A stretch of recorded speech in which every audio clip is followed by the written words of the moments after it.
کسی کو بھی نہیں بتائے گا، بالکل پردہ ڈال دیا ہے، ہمارے بعد ہے ہی کوئی نہیں بتائے گا کس کو۔ تو اللہ تعالیٰ نے ہمیں تبلیغ کا کام دے کر مدت تھوڑی، اجر زیادہ، اور انہوں نے تبلیغ کے کام کی عظمت کو ایک جگہ ایک اور انداز سے بیان کیا ہے۔ کسی بھی چیز کی عمدگی کو بتانے کے لیے 3 لفظ ہیں، ایک حسن، ایک حسین، ایک احسن۔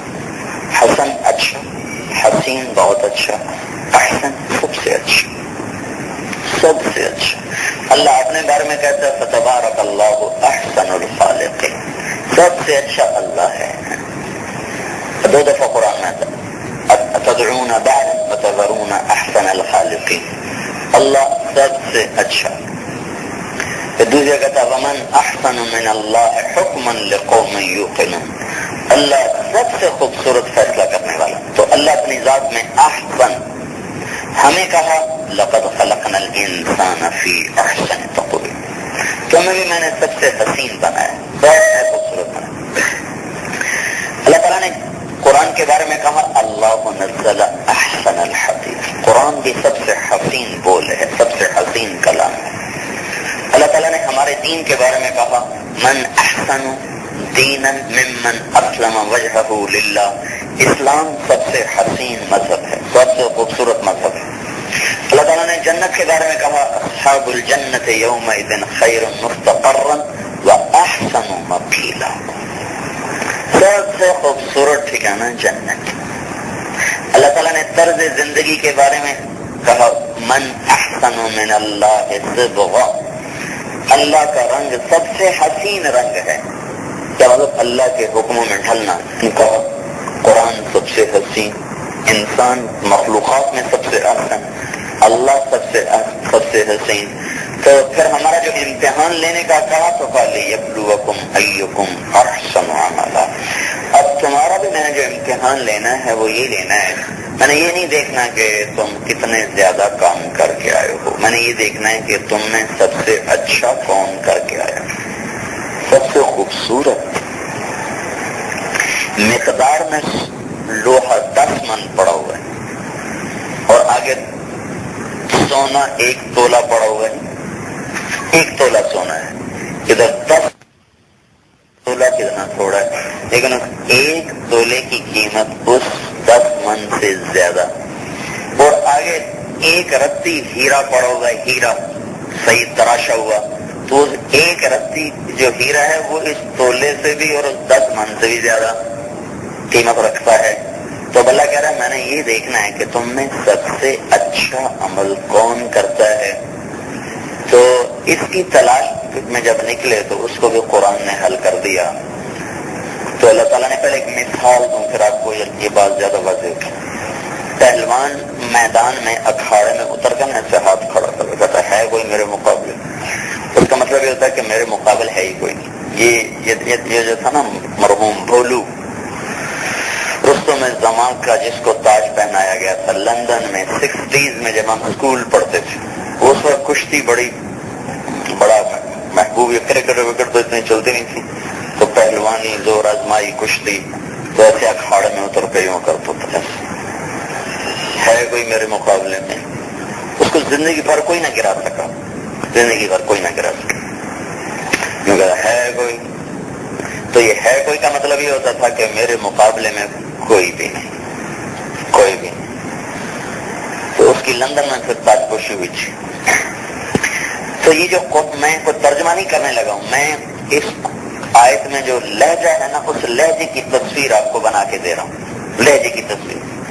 من احسن قولا ممن دعا الی اللہ، اللہ تعالیٰ نے تبلیغ کے پہلوان کو دین کے اکھاڑے میں اتارا ہے، وہ خود اس کا ہاتھ کھڑا کر کے کہا ہے کوئی تبلیغ کے مقابلے میں عمل تو آ جائے، ہے کوئی دعوت اللہ کے مقابلے میں عمل تو آ جائے۔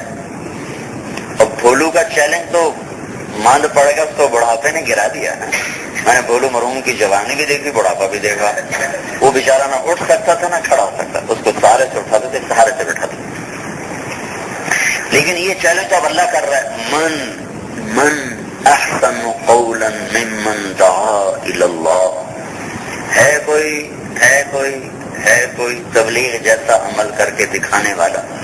تبلیغ سے بڑا عمل ہی کوئی نہیں. دعوت الی اللہ ممن دعا الی اللہ، جو اللہ کی طرف بلا رہا ہے اس سے زیادہ بڑا عمل ہے ہی کوئی. لہذا اے امت محمد تم کرو تو ساری امتوں سے تمہارا درجہ بڑا ہو جائے، بلند ہو جائے. تمہاری لاٹری نکل آئی ہے. اللہ نے ہمیں اس امت میں پیدا کیا، دعوت کا کام دیا، سب سے اونچا مرتبہ دے دی. من احسن قولا ممن دعا الی اللہ وعمل صالحا وقال اننی من المسلمین. خود بھی عمل کرتا ہو، کوئی عوض معاوضہ بھی نہ چاہتا ہو، تو اس سے بڑا کام کوئی نہیں. تو لقمان اپنے بچے کو سمجھا رہے ہیں. تو یہ آج کی مائیں، آج کے باپ، ان کی ذمہ ہے اپنی اولاد کو یہ سمجھانا بچپن سے. تو چھٹا سبق کیا ہے؟ واصبر علی ما اصابک، صبر کرنا. ما اصابک، پوری زندگی انسان صبر کی گھاٹیوں سے گزرتا ہے. تو یوں کہہ رہی ہیں کہ کبھی بھی اللہ کے حکم کو نہ توڑ دینا. واصبر واصبر وما صبرک الا باللہ، صبر کرنا اور اس دامن کو ہاتھ سے نہ چھوڑنا. ان ذلک من عزم الامور، بہت بڑی بات ہے، بہت بڑی دولت ہے. اگر اللہ تعالیٰ کسی کو صبر کی صفت نصیب فرما لے کیا ہوگا؟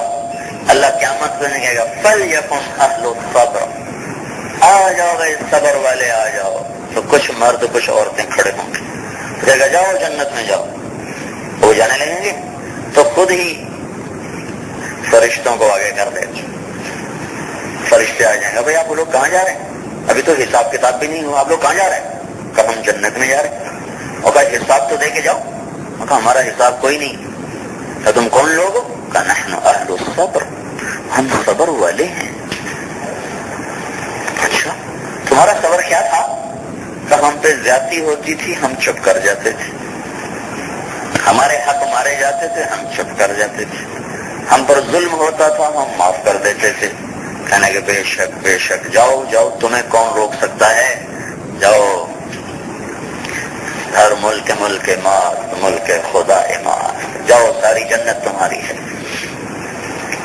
صبر سکھانا. ساتویں چیز کیا ہے؟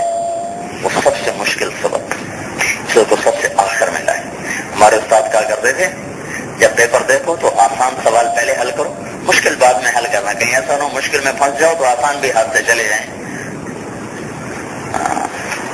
پہلی دفعہ میں نے پرائمری میں وظیفے کا امتحان دیا تھا تو اس وقت ہمارے استاد صاحب مرحوم نے ہمیں یہ کہا کہ بچوں آسان سوال پہلے حل کرنے، مشکل بعد میں کرنا. کہیں ایسا نہ ہو مشکل میں پھنس جاؤ اور آسان بھی رہ جائے. تو سب سے مشکل سبق کو سب سے آخر میں لائے اور اس کو سب سے زیادہ قرآن میں جگہ دی. سارے درس میں سارے اصول جو بتائے ان میں سب سے زیادہ مشکل ہیں اخلاق، اچھے اخلاق. تو اس کو سب سے آخر میں لائے.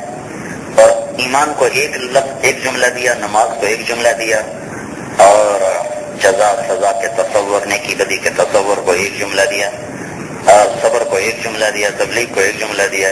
لیکن اخلاق کو 6 جملے دیے.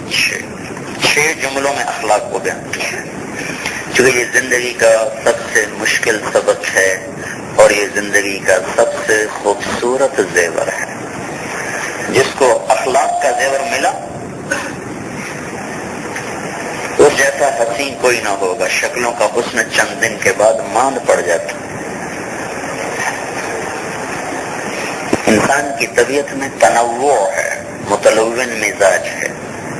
کوئی شکل کیسی حسین ہو. 1993 میں ہم گئے کینیڈا.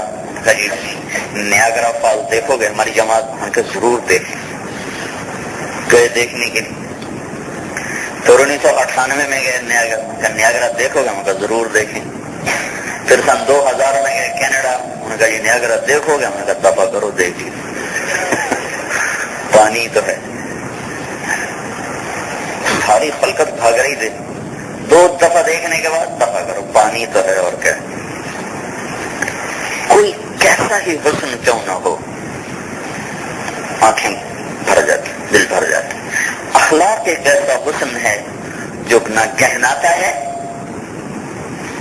نہ وہ ڈوبتا ہے، نہ اس سے طبیعتیں بھرتی ہیں، بلکہ ہر آنے والا دن اس کے حسن کو بڑھا دیتا ہے.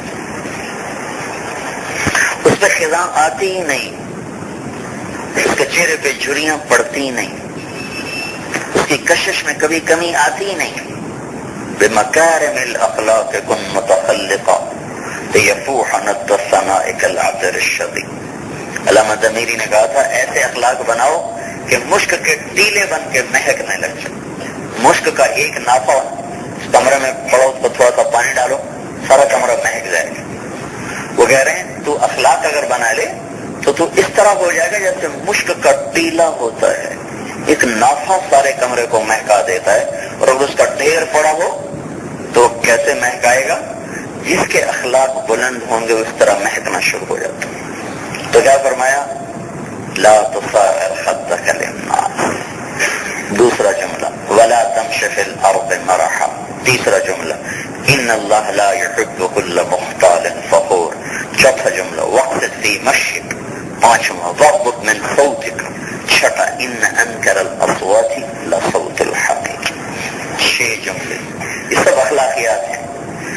بدتمیزی سے بات نہ کیا کر بچے، رعونت سے مت بولا کر، رعونت سے مت بولا کر، تکبر سے مت بولا کر، تیوری چڑھا کے مت بولا کر، منہ ٹیڑھا کر کے مت بولا کر. یہ ساری باتیں اللہ کے ہاں انتہائی ناپسندیدہ ہیں. زمین پہ اکڑ کے مت چلا کر. تواضع تو مردوں میں بھی، پسندیدہ عورت میں اس سے بھی زیادہ. ایڑی تو مرد کی بھی لگے تو بربادی ہے، چیجا کہ عورت ایڑیاں مار کے چلے. اظہار تو مردوں سے بھی ناپسندیدہ، چیجا کہ عورت منہ کھول کے پھرنا شروع کر دی. تو 6 جملے دیے ہیں. مشکل ترین سبق ہیں اچھے اخلاق، اور اچھے اخلاق کی بنیاد 3 چیزیں بتائی گئی. تصل من قطعک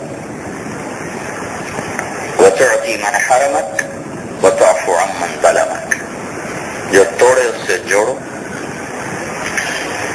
جو نہ دے اس کو دو، جو نہ پوچھے اس کا حال پوچھو، جو زیادتی کرے معاف کرو. یہ 3 بنیادیں ہیں اچھے اخلاق کی. جس کو نصیب ہو گئے اس کو سارا جہان، اس کو سب کچھ ملے. تو اللہ تعالیٰ اس پر ہمیں 15 برس دیتا ہے لڑکے کے لیے، 13 برس دیتا ہے 12 برس بچی کے لیے. کہ 12 سے 15 برس تک کوئی ان پر کسی قسم کی، ان پر کوئی شریعت کی پابندی نہیں ہے. 15 برس ہیں اس بچے کو ان 7 باتوں پہ تیار کرو. یہ 12 برس ہیں بچی کے لیے. بالغ ہونے سے پہلے ان کو ان تمام صفات سے آراستہ کرو. کتنا عرصہ میں دیتا ہے؟ 15 سال دیتا ہے. 15 سال تربیت کرنے کے لیے، 15 برس. اور 7 برس کی عمر سے معلوم ہو رہا ہے کہ پوری توجہ ہو جانی چاہیے کہ 7 برس سے نماز کا کہا جا رہا ہے. تو معلوم ہوا 7 برس سے بچے کا شعور، لا شعور عجیب بات ہے. ابھی اچانک یاد آئی فلسفے کی بات. لا شعور 6 سے 7 برس کی عمر میں مکمل ہو جاتا ہے اور بند ہو جاتا ہے. شعور پر اس منزلیں طے کرتا ہے، لیکن اور لا شعور اور شعور کتنا ہے؟ 90% لا شعور ہوتا ہے، 10% شعور ہوتا ہے. وہ 7 برس میں مکمل ہو جاتا ہے. ہمارا نبی کہہ رہا ہے 7 برس سے نماز پڑھاؤ. یہ تو آج علوم کھل رہے ہیں اور پتہ چل رہا ہے کہ کبھی کبھی لاشعور کی کھڑکی کھلتی ہے.